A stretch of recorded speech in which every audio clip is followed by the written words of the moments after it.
Hello friends, welcome to my YouTube channel. I am Jyoti and मैं आपका बहुत बहुत स्वागत करती हूँ हमारे यूट्यूब चैनल पे।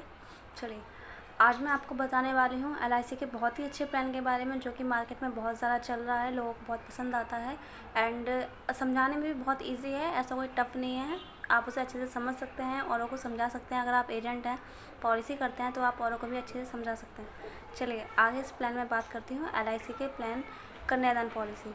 हाँ जी दोस्तों, बहुत ही अच्छी पॉलिसी है ये कन्यादान पॉलिसी। इसको हम जीवन लक्ष्य पॉलिसी के नाम से भी जानते हैं।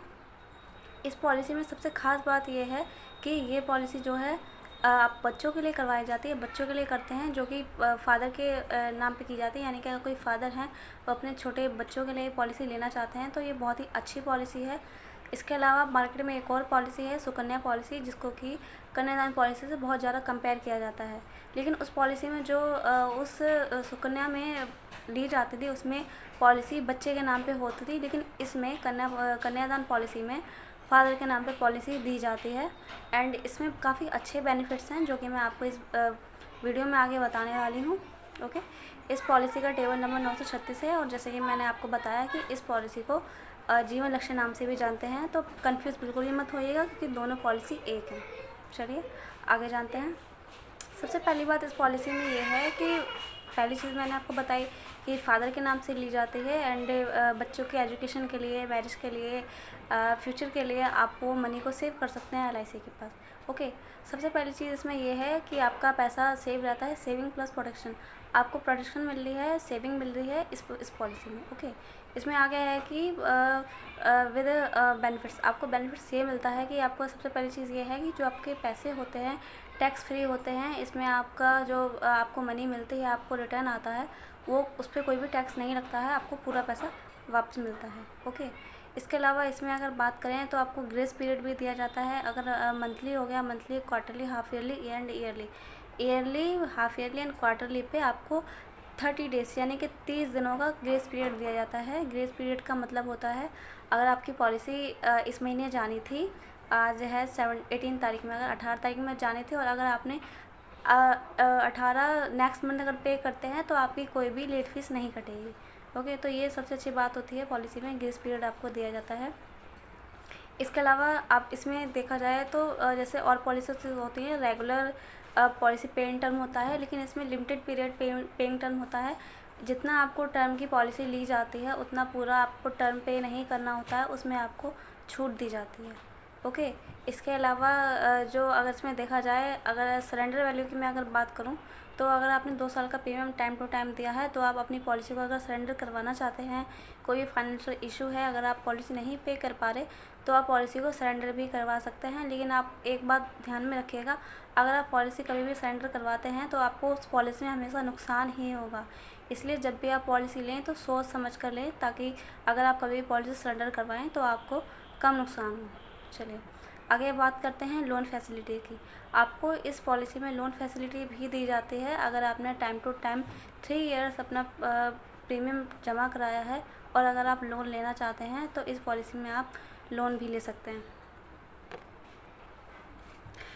हाँ जी, नेक्स्ट आपको इसमें बेनिफिट दिया जाता है रिवाइवल ऑफ पॉलिसी। अगर मान लीजिए आपने टाइम टू टाइम पॉलिसी दी, लेकिन पिछले 5 साल से अगर आपने पॉलिसी पे नहीं करी है, तो आप 5 साल के अंदर अंदर अपनी पॉलिसी को रिवाइवल करा सकते हैं। विद 5 ईयर आपको जो भी आपके 5 साल का प्रीमियम बना है, आपको वो जमा कराना होगा, प्लस आपको जो भी उस पर इंटरेस्ट बना है वो पे करना होगा। उसके बाद आपकी जो पॉलिसी है रिवाइवल हो जाएगी। चलिए आगे हम इस पॉलिसी में बात करते हैं कि आपका एलिजिबिलिटी इसमें क्या होती है। इसमें एलिजिबिलिटी में अगर मैं बात करूँ, तो एज कैटेगरी की सबसे पहले बात आती है, जो कि अगर इसमें एज की अगर मैं बात करूँ, तो 18 टू 50 यानी कि 18 से 50 साल के लोगों के लिए ये पॉलिसी होती है।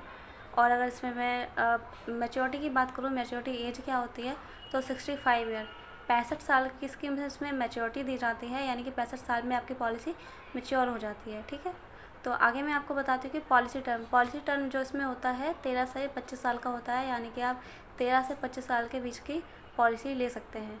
अब मान लीजिए कि अगर कोई 50 साल का है, 50 साल का पर्सन है, तो हम उन्हें 25 साल की पॉलिसी नहीं दे सकते क्योंकि ऑलरेडी वो 50 साल के हैं। एंड अगर हम उन्हें 25 साल की पॉलिसी देते हैं तो 75 पे उनकी मैच्योरिटी आएगी, जो कि इस केस में पॉसिबल नहीं है क्योंकि इसमें 65 पे मैच्योरिटी आती है। इसीलिए 50 साल के पर्सन को हम मैक्सिमम 15 ईयर 15 साल की पॉलिसी दे सकते हैं। ओके, आगे इस पॉलिसी में मैं आपको बताना चाहती हूँ, जैसे कि अगर पॉलिसी पेइंग टर्म अगर उसकी हम बात करें तो जो भी पॉलिसी टर्म होगा -3 ईयर। मान लीजिए आपने 10 साल की पॉलिसी ली तो आपका अगर मान लीजिए आपने 13 साल, क्योंकि इसमें मिनिमम जो है 13 साल है ना, अगर आपने 13 साल की पॉलिसी ली तो उसमें -3 ईयर 10 साल आपकी पॉलिसी जाएगी और 13 साल बाद आपको मैच्योरिटी मिलती है, पॉलिसी की मैच्योरिटी जो है हो जाती है। ओके, चलिए आगे आप मेरे को इसमें मैं बताना चाहूँगी कि डेथ बेनिफिट इसमें क्या दिया जाता है, वो मैं आगे आगे आपको इस पॉलिसी में बताने वाली हूँ। लेकिन उससे पहले जान लेते हैं कि इस पॉलिसी में सम एश्योर कितना होता है। जो मिनिमम सम एश्योर इस पॉलिसी में दिया गया है 1 लाख रुपये। 1 लाख रुपये से कम इसका सबसे बहुत ही कम माना जाता है, क्योंकि ये जो पॉलिसी 1 लाख रुपये नॉर्मल सा है। अदरवाइज़ और पॉलिसीज़ होती हैं उसमें 2 लाख रुपये का होता है, बट इस पॉलिसी में 1 लाख रुपये का आप सम एश्योर ले सकते हैं। इसके अलावा मैक्सिमम की कोई लिमिट नहीं है, नो लिमिट होता है। आप कितना भी ले सकते हैं, वो डिपेंड करता है आपकी सैलरी पे। ओके, यहाँ तक क्लियर है। चलिए आगे देखते हैं। इसमें आगे मैं आपको बताऊंगी डेथ बेनिफिट्स क्या मिलते हैं नॉमिनी को या फिर उनकी मदर को, वाइफ को या उनके बेबी को।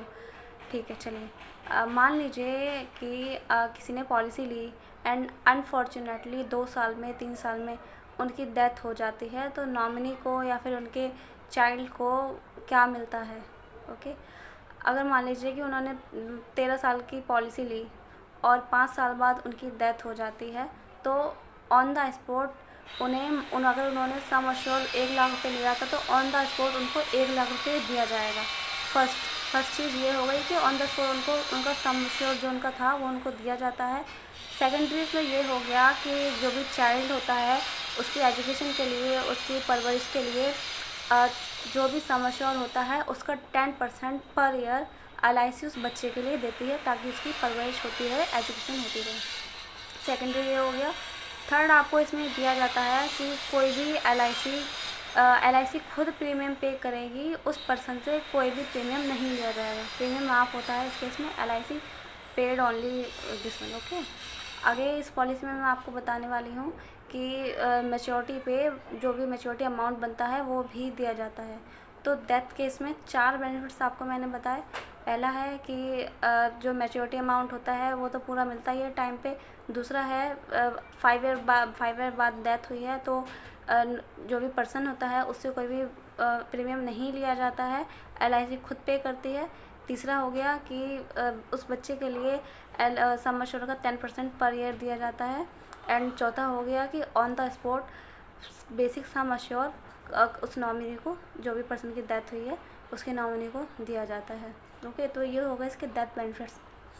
अब मैं सबसे इम्पॉर्टेंट बात आपको इस पॉलिसी की बताना चाहती हूँ, जो कि आपके लिए जानना बहुत ही ज़रूरी है। ओके, तो मान लीजिए ये पॉलिसी लेने के बाद अगर किसी ने अंडर 1 ईयर, अगर किसी ने 1 साल के अंदर सुसाइड अटैम्प्ट करते हैं तो उस केस में क्या होगा।